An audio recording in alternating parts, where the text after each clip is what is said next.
This is a Variety Sports Podcast production. Now to your hosts.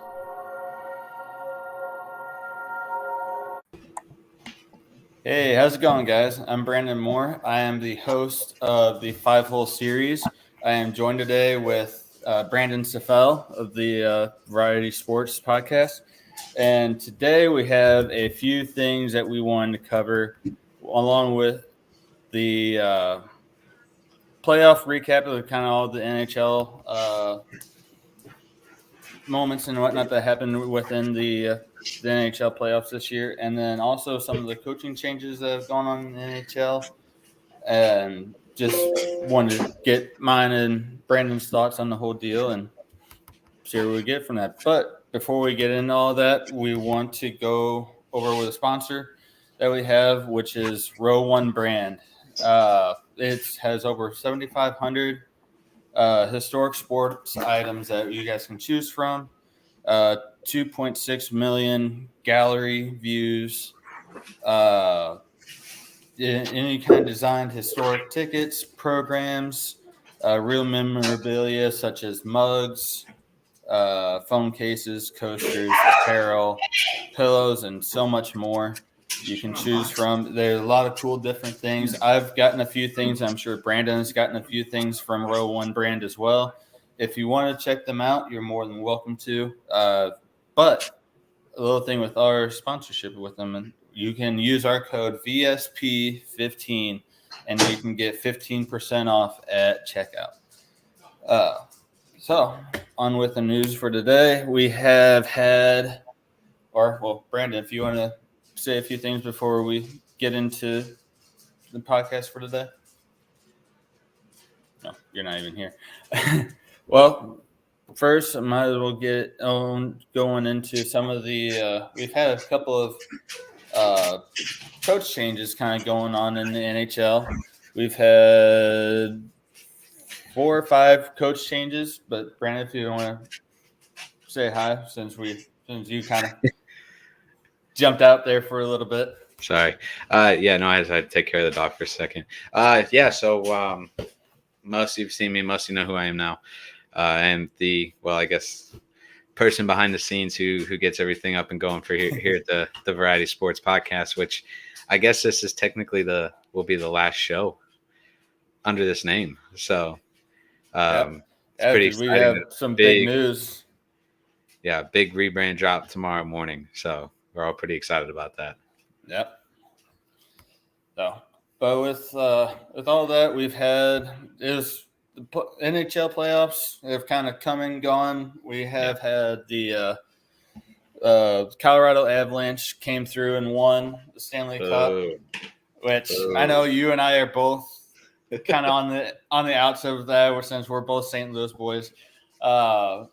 But they played a really good series, really good playoffs, I should say, coming through and sweeping 2 of the 4 teams that they played against, and even throughout that going 16-4 throughout the entire playoffs, which I don't see the last time that, or really much when that really does happen in the NHL playoffs, with how hard it is to actually win the Stanley Cup. Yeah. I was surprised how easily they handled the Edmonton Oilers and made Edmonton look like a pee-wee hockey team on the ice sometimes. Even the way they played against Tampa. I mean, Tampa was pretty injured, I would say. Yeah, they had a pretty extensive final, list.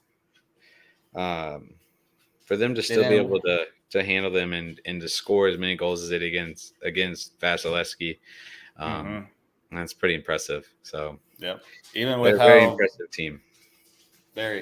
Even with how Tampa played against Florida, against New York, and even Toronto Maple Leafs, Vasilevsky played pretty awesome throughout most of all the series that the Tampa Bay played in the playoffs, and they played pretty well as well, even sweeping Florida Panthers, which that series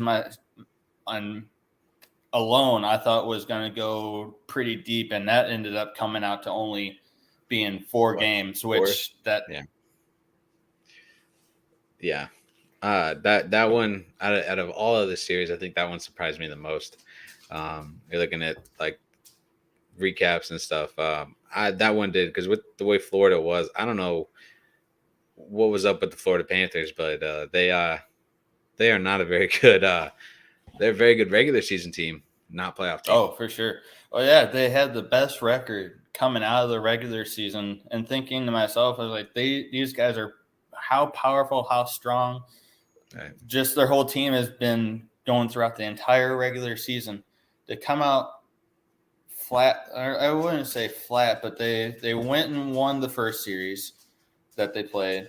And then to come back into the second series and just lose so easily to the Tampa Bay Lightning was mind-blowing to me. Yeah. But, I mean, when you look at the first series for the Florida Panthers, and I kind of thought something was kind of go astray for them in the second round, especially in the first round whenever they only had their playoff – or their power play was going 0 for 18. That not many winning teams have that kind of record and going into a power play like what Florida did. Yeah, they were 0 for 19 in the second round of the playoffs against Tampa Bay. You're not going to win the Stanley Cup with a power play like that, and allowing power play. Your penalties allowing power play goals. On top of it, it's not. You're not going to win a Stanley Cup. No, that way. Other than that series, any other series that you were kind of feeling that shocked you on the Eastern side? I think the other one that surprised me was in round 2 with the Carolina Hurricanes and the New York Rangers. The New York Rangers were a lot better of a team than I originally thought they were going to be. From top to bottom, they played very, very well against 2 very good teams in the first round and the second round. In the first round, they handled was it Boston? Boston? Is that what I said? I thought it was Boston. Yep, it was Boston. I mean, they played very well with a very experienced veteran stacked lineup with Boston, and then playing against Carolina. I mean, I think I said it in our playoff previews that we were doing, that as long as somebody can beat Carolina at home, you're gonna win the series, because Carolina couldn't win on the road. Yeah, that was one thing aside from Florida Panthers that really kind of shocked me, was that they could only win at home. Carolina, the only time that they won any kind of game was at home. And it shocked me that it came down to them going to the second round. But in the second round, they went to Game 7. And then in Game 7, obviously, New York came in and actually beat them at their house, at home, which I mean shows. I mean, New York, they played pretty well throughout that entire series as well, and the entire playoffs for the most part. They played pretty well-rounded game throughout their whole stay in the playoffs into the conference final. But yeah, I was surprised. Yeah. Other than that, I mean, not surprised Tampa Bay made it as far as they did. And I kind of pictured them going as far as they did. Yeah. I thought they would have took it. But as long as they were going to be able to take Toronto out and make sure they were out of the way, because Toronto is a very good team. Mm-hmm. When you look at their lineup and stuff and the stats and everything, they're very reminiscent of Edmonton. Yep. They have a very, very good team, but just can't seem to shake that bug. Edmonton almost did it this year, but they still can't. They still can't get rid of it. No. On the Western side of things, though, that's a whole different story. So, yeah. The one thing though that I think Toronto could be a little bit. Don't get me wrong. They are a very well-rounded team and everything. They have a lot of pieces that really contribute, but I feel like if they had a few more pieces other than just, God, I'm drawing blank on his name. Austin Matthews. Yeah, Austin Matthews, who went. I think he had over 50 plus goals this season, and just. But other than that, like just seeing him and how he played, and even throughout the playoffs, he played tremendously. And a lot of his teammates, they did pretty well as well. But I felt that if more pieces of Toronto's team were contributing other than just kind of Austin, I feel like they could have gone a lot farther too, even though they did play a pretty strong opponent in the first round in the Tampa Bay Lightning. Yeah. They got pretty unlucky with that. So Austin Matthews had 60 goals this year with 46 assists and 106 points on the season. Damn. So, yeah, that's pretty unreal. Yeah. I couldn't tell you the last time that I've actually seen somebody in the NHL actually score that many goals in a season. Let's see. I'm trying to see if I can find any other. He actually won the Hart Trophy. Yep. Yeah, he won. I thought he won the Hart Trophy and one other trophy, but I could be wrong. I think you're right. I think he won two. I'm trying to see. I know they have another kid. Mitch Marner is really good too for Toronto. Yep. Yeah, but then I mean, aside from that, on the west side, on the western side of the Stanley Cup, I mean, in the first round, then you, me, and Josh, and a lot of the other guys, we have all kind of talked about the way that the first round and even how the playoffs went in general for the Stanley Cup playoffs. That I felt that it could have been kind of reordered or resituated a little bit differently because I mean there are so many powerhouse series that were going on in the first round and knocked out of probably a fairly good number of teams that could have been really good contenders.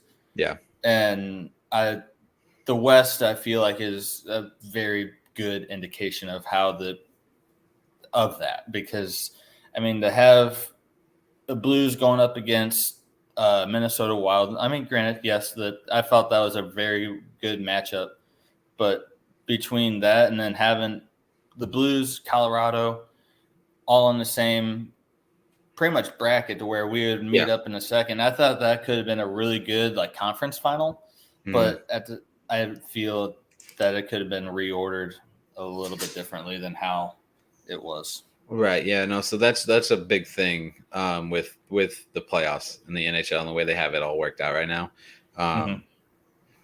This is the seeding because it has been an issue because you're seeing a lot of really good teams get eliminated in the first round, and then as you get later into the playoff series or into the Stanley Cup playoffs, you're not seeing those big battles. You're not seeing the Minnesota and St. Louis. Yes, it's building rivalries, which is awesome because the Blues have played Minnesota 3 of the last 4 playoff first rounds or something like that. I believe so. Something along those lines. So, yeah, it's building rivalries between teams like Colorado and Dallas or Colorado and Nashville. Teams like that, teams within their own division. I get that, but Minnesota easily could have been in the Stanley Cup Finals along with St. Louis, along with Colorado, along with the Flames and along with the Oilers. I mean, there's 5 teams right there, and 3 of those teams got knocked out in the first round. No. Edmonton, the Flames got knocked out in the second, but correct. Still, yeah, they got knocked out by Edmonton. Yeah, right. But still, and I don't go back to at the same time, but yeah. Going back to the point of Nashville playing up against Colorado, I felt that I thought there was a few other more worthy kind of teams that probably take that spot more than Nashville. I was very surprised that Vegas didn't make it. I thought Vegas for sure was going to make it with how well they are playing coming down the stretch towards the end of the season. I thought for sure they were going to be that ace seed or wild card seed, I guess, coming into the West. But seeing Nashville kind of get in with how they kind of played throughout the entire year. I was shocked. I knew that they were probably going to get eliminated in the first round, especially going up against Colorado, which they did. They ended up going out 4-0, and that was a very hard. I didn't watch much of that series just because I knew it was going to be a very slanted series, but it was. I was surprised. Right. No, yeah, I'm with you there. I think that was a series. It did surprise me a little bit. I thought Nashville was going to put up a little bit more of a fight against Colorado because they had played Colorado very well during the regular season. So it was very surprising to see them get swept in the first round. I mean, Nashville's not an awful team. They're going to get better. I know that. Yeah, they're going to be I feel like they had the tools. Yeah. But aside from them, King, I thought Calgary and the Kings is also in the first round, and then it was Dallas against Edmonton, correct? If I'm not mistaken. Yes. So no, I thought Dallas and Calgary, in Edmonton and LA. Okay, so I have them those other two teams mixed up. My bad. But yeah, I thought the West. I thought it was a very good. I thought the West had very good matchups. Aside from kind of what we discussed, I felt that they could have been matched up a little bit differently. The Blues, since we're both from St. Louis, I thought the Blues played out fairly well. We knew from the get-go that they were going to do well in the playoffs. It just sucks that going into the second round we had to play against Colorado. But in a way, to me, losing to a team that actually won the Stanley Cup, I felt can be taken a few different ways from different stances. Right. No, yeah, I agree. I mean, you're going to sit there and be like, yeah, we lost to the team who ended up winning the Stanley Cup, even though we would have had our goaltender the whole time, right? Who was playing fantastic hockey at the time. And, when he got hurt, then it probably would be a whole different series, and you wouldn't see Colorado even in the Stanley Cup final. Yeah, and that's a whole big thing of what ifs. I mean, we talked about it the other night. It's a whole thing that if Bennington wouldn't have gotten hurt, the Blues could have possibly have gone on to possibly win that series against Colorado and maybe even Edmonton and against Tampa. Yeah. But it's kind of one of those things that we're not really quite sure how it all would have went out if Bennington wouldn't have got hurt in the game that he ended up going out on. 3-4.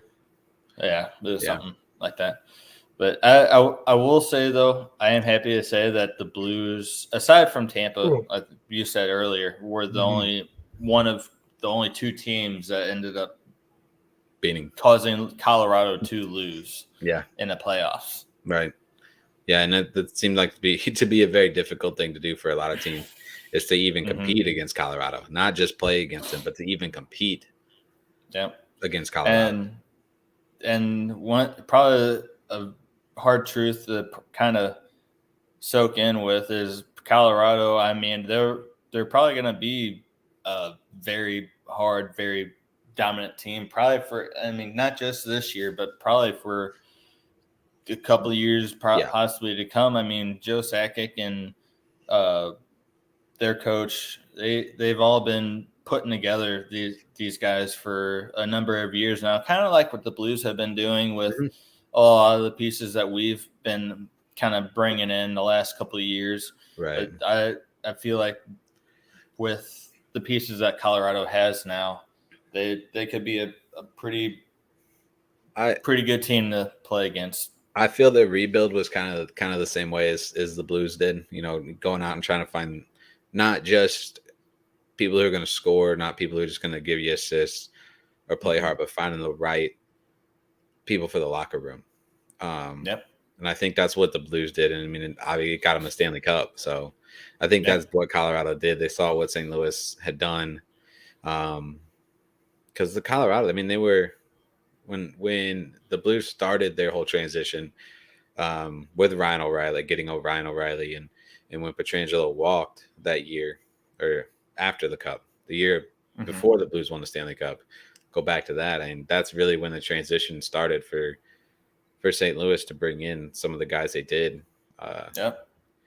So I think Colorado saw that and just kind of put together the right pieces. I mean, going out and getting some of the guys they did, and Kadri and a few of the other names to help produce. That one guy from Dallas, I can't think of his name. He was in Dallas for a while.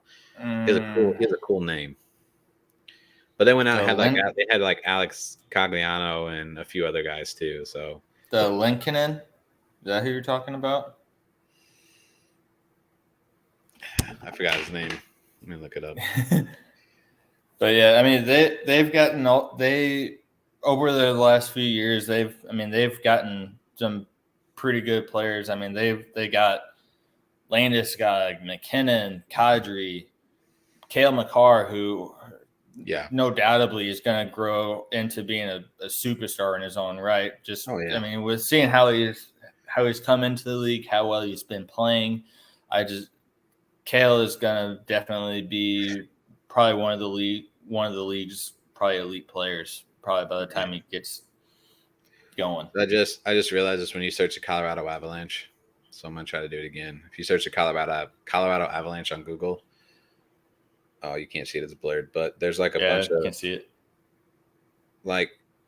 Oh yeah, all the fireworks. All the fireworks and stuff. That's actually really neat. Mm-hmm. What is his name? Not Taves. Pallet. I thought they just got Pallet within the last little bit onto their team. I don't think so.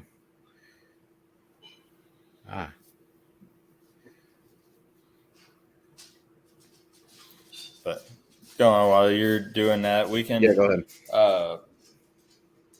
We can kind of jump over. I know we kind of covered a pretty good amount of stuff that was kind of going on in the playoffs and Darren Helm. We kind of who Helm? Darren Helm. He contributed a lot. I was actually surprised how much he actually contributed for Colorado. But yeah, he played very, very well. But on the other side of this, we were going to talk about some of the coaching changes that have kind of been going on in the league. We've had about 5 or 6 different changes that actually have happened since probably like 3 or 4 weeks ago. I noticed that there's a lot of coaching changes that were going on. The Flyers were one, the Stars were one, Panthers, Red Wings, Blackhawks even. Mm-hmm. The Blackhawks Winnipeg and Vegas were the other two. Oh yeah, the Golden Knights, and I wasn't able to find. I don't think Winnipeg's announced any head coach yet. Okay, I know they were looking, but I haven't seen anything yet on. I believe so. Who Winnipeg was choosing as a front runner. I know Cassidy. Yeah, I know Cassidy was a front runner for a long time, but I know the Vegas Golden Knights, they were the team that ended up picking up Cassidy.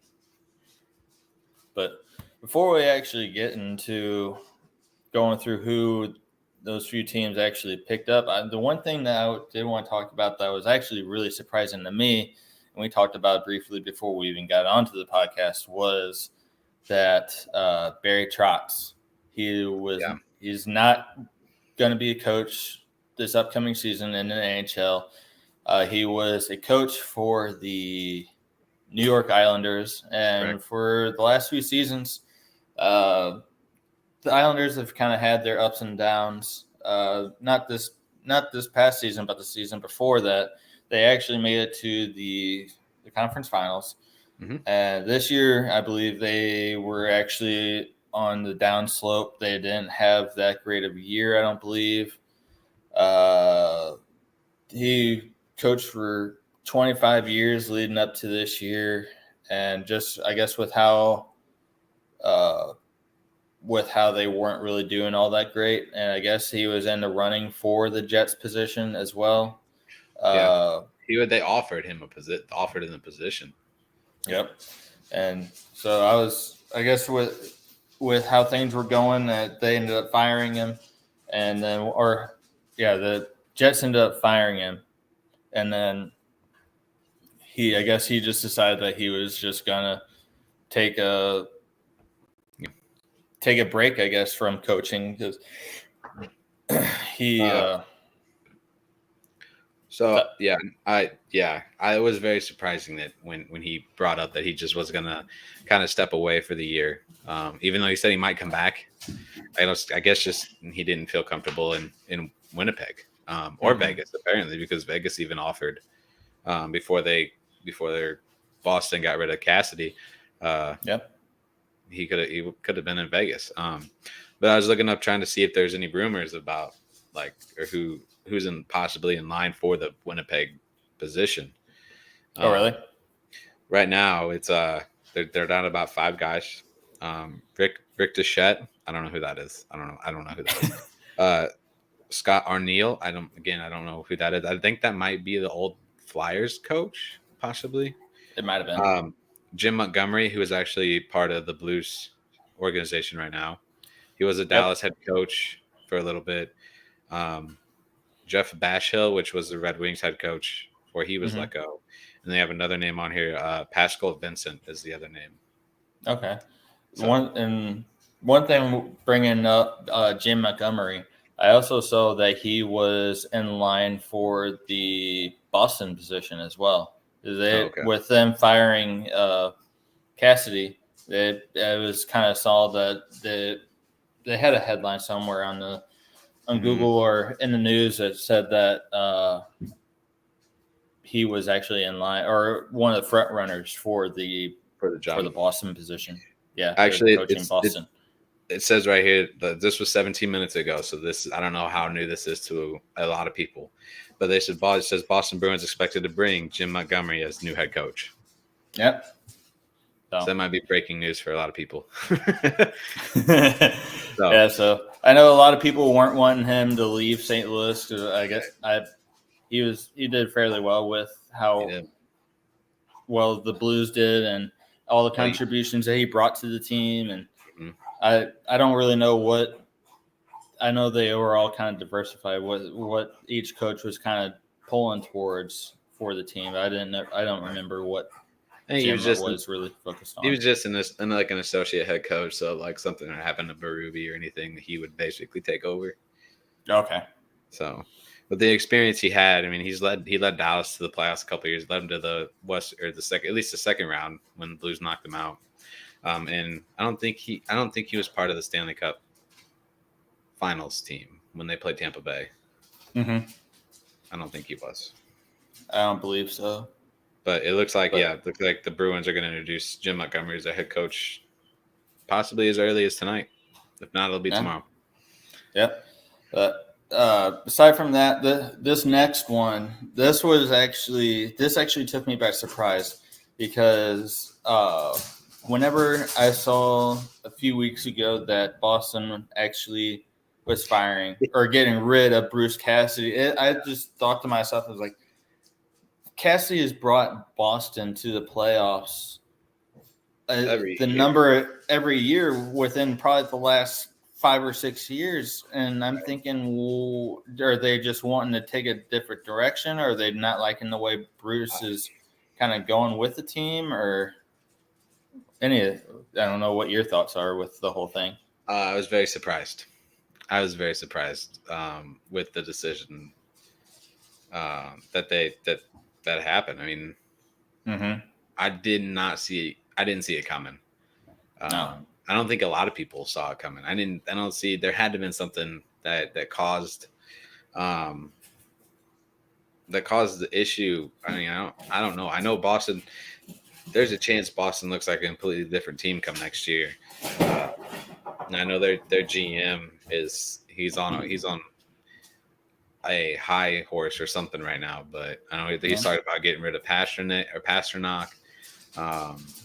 and some other big names there in Boston. I guess I guess for him, so. it's Stanley Cup or bust every year. So Yeah, because I mean, even right here, they're saying Boston never ranked outside of the top 5 in goals against per game or top 3 in expected goals against per 60 minutes on 5-on-5. And just thinking that, it's like, why go away from what you guys are having if you're ranked within the top 5 and top 3 of these categories each year?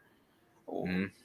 I don't see what the whole move is, but I will say that picking up Cassidy and even some of the other additions that Vegas has made, which everybody, whoever doesn't know, Bruce Cassidy ended up getting hired on as the Golden Knights head coach. Which is fantastic for the Western Conference because it's just going to make the Western Conference even better.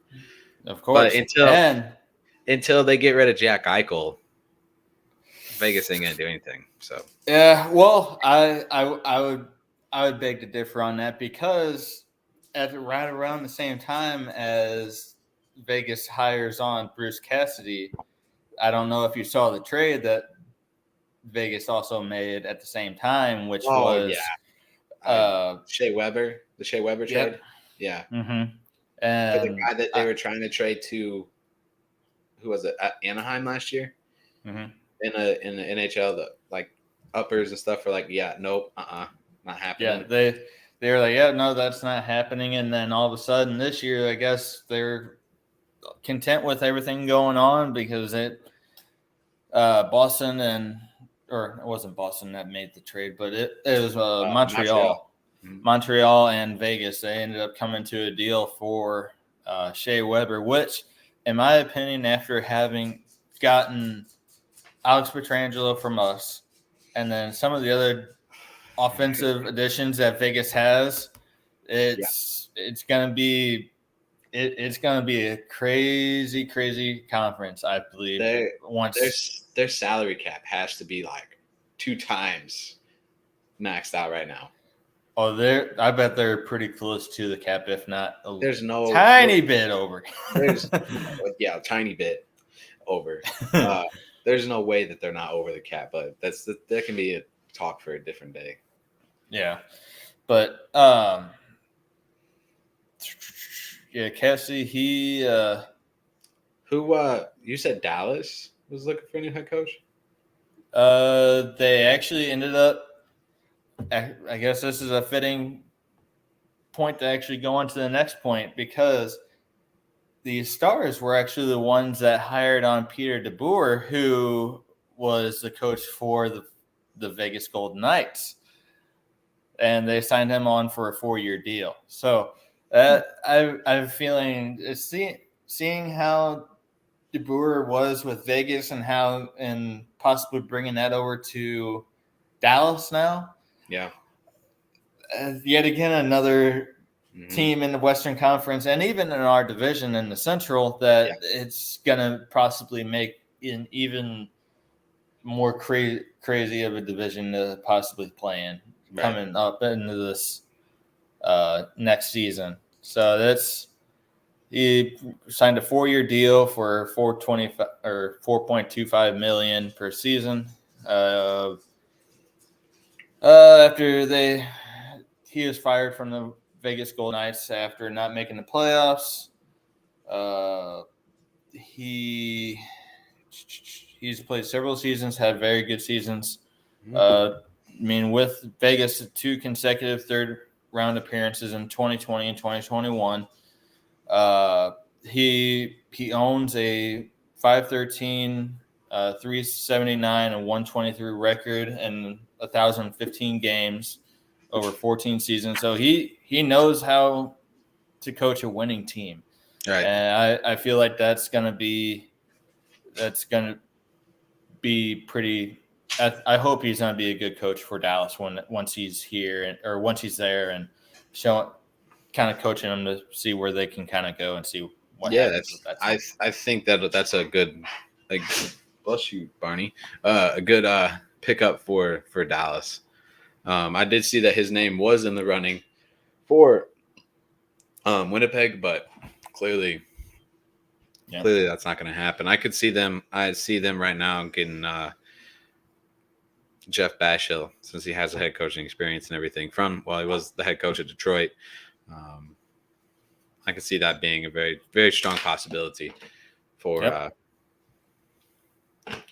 Winnipeg, at least, in my opinion. Yeah.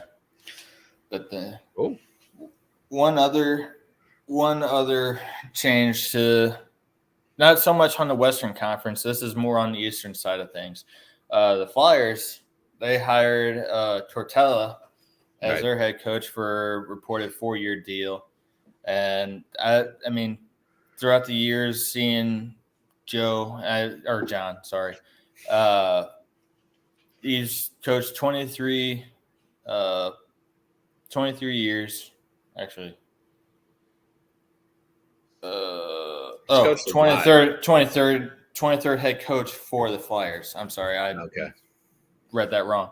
But yeah, he's coached a long time in the NHL. Yeah.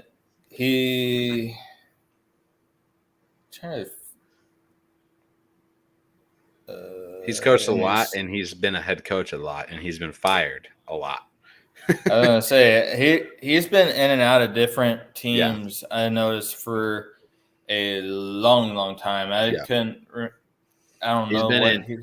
He's been in Columbus. He's been in New York. He's been in Vancouver. Was it Vancouver? Yep. That's where I've known him. That's where I've known him much of. A lot of his coaching career was with Vancouver. I mean, he's won 2 Jack Adams awards, right? And he won a Stanley Cup with I believe it was the Canucks in 2004. But I mean, we'll see how it goes. I'm not very in tune with the Flyers or how their play is, but I'm knowing Tortella and how he kind of coached some of the teams that he has over the years, that may or may not be a fairly good situation with the Flyers. But I guess the time will tell and see how the season goes for him. Whenever so Tortorella spent 7 years in Tampa Bay. He's had 2 stints with the New York Rangers, which were 6 years total.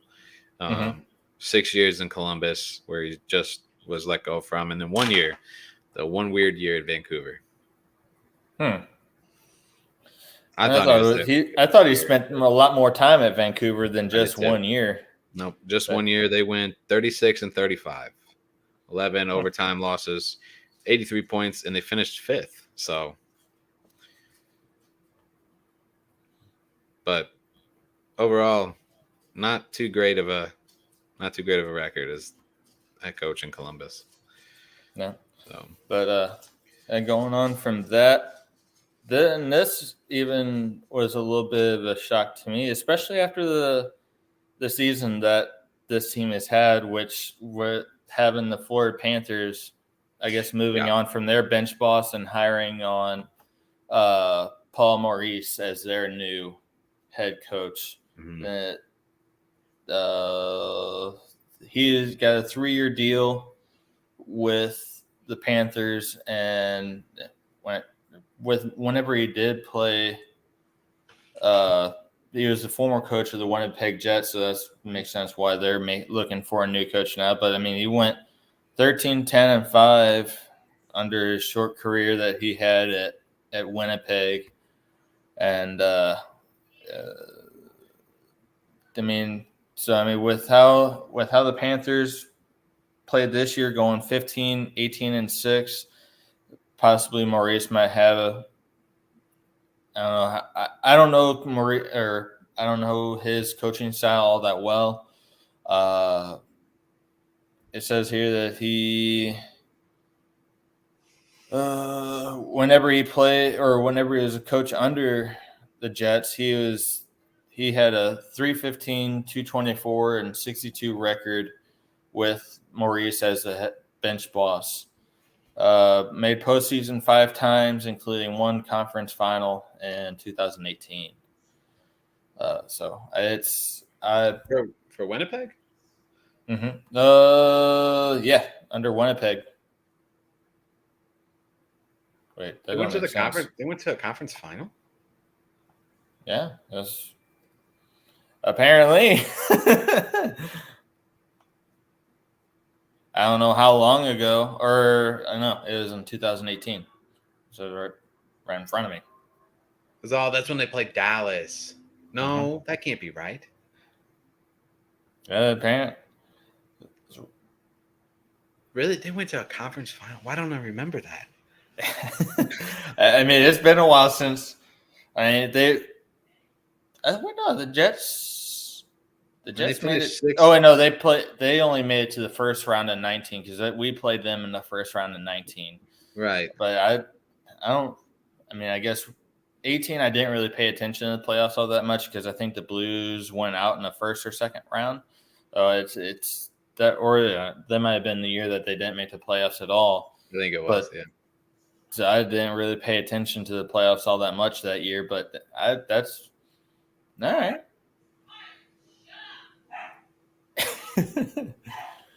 But I don't know why I don't remember them making the.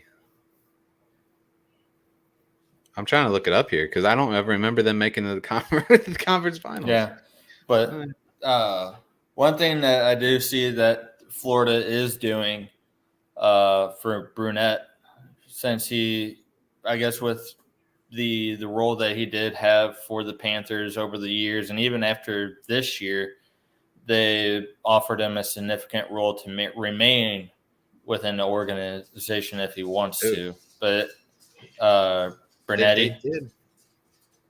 Sorry, go ahead. They did. no. You're fine. So, But no, they did. It was the year the Golden Knights went to the Stanley Cup Finals. oh, Yeah.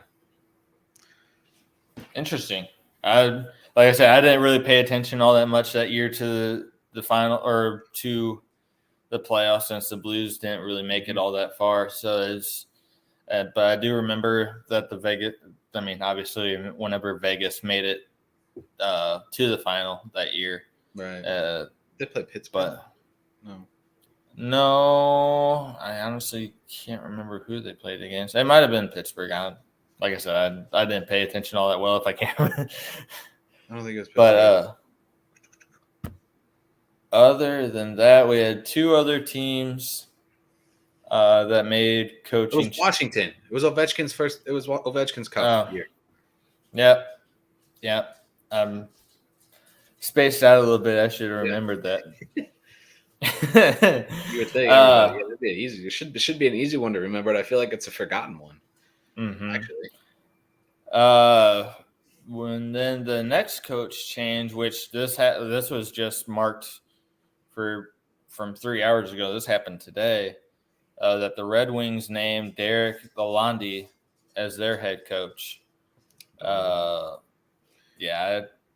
He spent the last 4 seasons on the Bolts bench, and he helped the team to 3 straight finals appearances, as well as the 2 consecutive Stanley Cup championships. He was named the assistant coach of Tampa in 2018 when Zimmerman served as the team's vice president.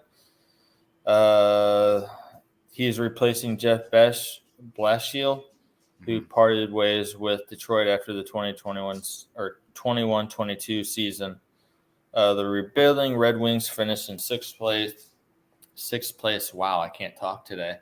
In a tough Atlantic Division, which, I mean, their record it wasn't all that great, being 32, 40, and 10. And obviously, as we could all tell, they failed to make the playoffs. But then again, to give Detroit credit, they are kind of in the midst of a rebuild or retool. And so it's not just a retool; it is a full, complete, top to bottom rebuild. It's been going on for a little while. So for sure, yeah. But yeah, I mean, like you said, I don't really know all that much about Lalonde other than the little bit of information that we're kind of sharing here that he was with the Bolts. Yep, with Tampa Bay. Yeah. Other than that, I don't really have or know a whole lot of information on Lalonde. I'm trying to look right now, but but I think he could be a fairly decent addition, especially if he had some sort of experience behind Tampa Bay's bench. Mhm. Maybe he could be a good addition to Detroit that maybe they haven't had for the last few years. Right. Maybe having So Volandi this will be his first head coach role, or as a head Oh. coach in the NHL in NHL. Okay. He has been a head coach in the USHL in the Eastern Conference Hockey League, or I think that's what it is, at the level. So he coached the Toledo Walleye from 14 to 16. And then after that, he led the Walleye to 50, 15, 5-2 record, and won the Barham Cup as the regular season champions in the ECHL.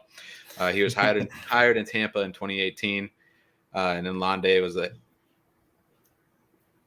Lalonde. Well, I don't know how you say his name. Was the head coach for 2 seasons in the AHL with the Iowa Wild, where he went 69, 58, 17, and 8 during his time there.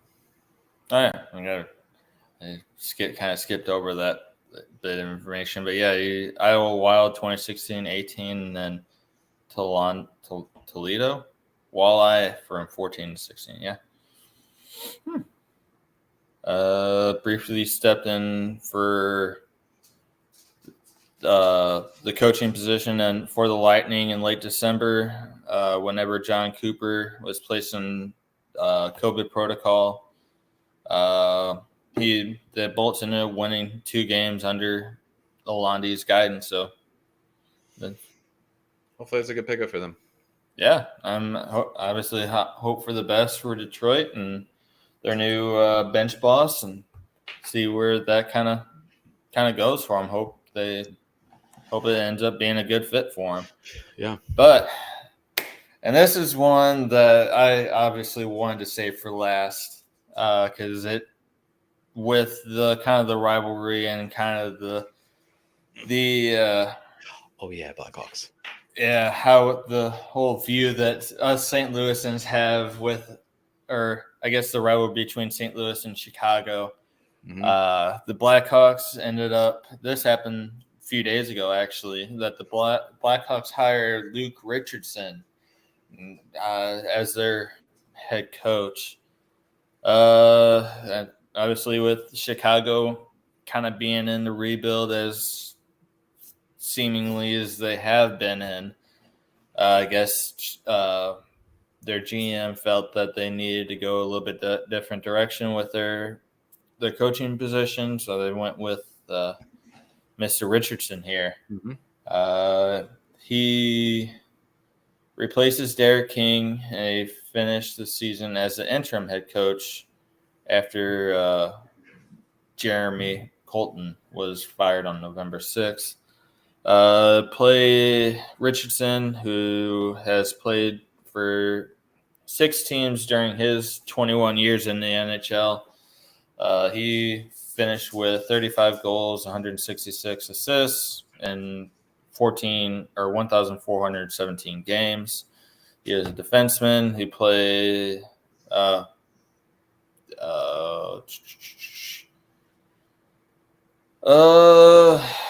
he retired in 2008, and I guess he wanted to try out the head coaching position. He started out as a Senators AHL affiliate from 2012 to 2016, and then he was the assistant on the Montreal's coaching staff for the previous 4 seasons. Obviously, he took over whenever their coach was diagnosed with COVID-19 during the 2021 playoffs. Richardson took over as a coach for 6 games and helped lead and then obviously I guess it was a different time, but they helped he's helped the Canadians to their first Stanley Cup final since wait, what? Yeah. Oh, okay. That was the COVID playoff time. Yeah. Yep. Okay. Yeah. So obviously, if he was able to help out with help Ottawa get to where they were in the playoffs after their coach was diagnosed with COVID-19, it must have been a pretty good accolade, I guess, to have under his belt. But hopefully, he can be a good addition. I don't know if you have any more information or know much about him. I don't know much information. I know he's just assistant. He was an assistant with the Montreal Canadiens. He played 21 years in the NHL. Like you said, with 6 different teams. So he has some experience at least playing. Clearly, I mean, he seems like he knows what he's doing. So hopefully this will be a good thing for the Blackhawks and to ignite the St. Louis Chicago rivalry a little bit. Yeah, and obviously with Chicago, they won the Stanley Cup in 2010, 13, and 15. But obviously, as we all have seen, they have fallen pretty hard the last few years. I just saw that stat. We were talking. You're just bringing that up. Hold on, like their record. So Chicago has went. So Chicago, they went 28, 42, and 12 this past season, which is the most losses they've had in a year since 2006. Yeah. I guess I don't know what his first name wasn't Colson. Jeremy Collerton. They went in his 3+ seasons, the team went 89, 87, 92, and 26, and only made the playoffs once. That's not good enough for Chicago's organization. So, and their one loss was to Vegas in the first round of the 2018 or 2019, 2020 playoffs. So, yeah, that's Chicago has obviously struggled a lot just from a little bit of those stats that we kind of went over a little bit ago. But I hope they. I mean, even I heard that there's. I can't remember who the players were. It has been a minute since I actually checked anything out, but I think it was DeBrincat that he was actually trying to. I think he was looking for a trade out of Chicago. I don't think he's looking for a trade. I think they're just open to offers. Oh, okay. Right. And then on DeBrincat, on Taves, on Kane, they're kind of open to anything. Sounds like. Maybe they're trying to get a lot of the old out and trying to bring in some new talent and maybe bring Chicago back to the ways that they were back in the glory days. But I don't know if you have anything else that you kind of wanted to go over for today. Or? Not really. I mean, I was kind of going with the flow of what you had going because again, this is your show. This is your baby here. So I have the whole thing there in the corner. It's to deal with. So. This guy right here. Yeah, that guy. Or that guy. That's fine. If you want to follow me on, I'm on Facebook, Instagram, Twitter. Brandon Moore is my name, and then BMoore 1893. You can find me on Instagram and Twitter. And then obviously Variety Sports Podcast. You can find them on Instagram, Twitter as well. Give us a like, follow, subscribe, and do all the stuff you do with all the other cool Mr. Beast stuff. Yeah. I'm new with the whole kind of social media and doing like the podcasting and streaming stuff. So this is kind of first run for me and might be for our first couple for you as well, Brandon. But as time goes on, we'll get better with it, and we'll be. It's different seeing yourself on the screen and being like, knowing this is straight live to YouTube and to Twitter and to Facebook as you're speaking. So it's not like you can go to Anchor and then it's just like, I just record it. And it's like, no, this is straight like from the top. So it makes things easier on me because it lets you guys just kind of have the open, open. Yeah. We all kind of have our own deals. And then whenever we want to come together, it's whoever wants to kind of run it at the time. It does not just have to be you for a chance. Yeah, I know. So, but yeah, that's all we got kind of for today. Is good having you on, kind of talking about all the different things going on with the previous NHL season and the new things that come with this upcoming season. So until next time, guys, I'm Brandon. This is Brandon as well. And we'll see you in the next episode. See ya. Thanks for watching. Yeah.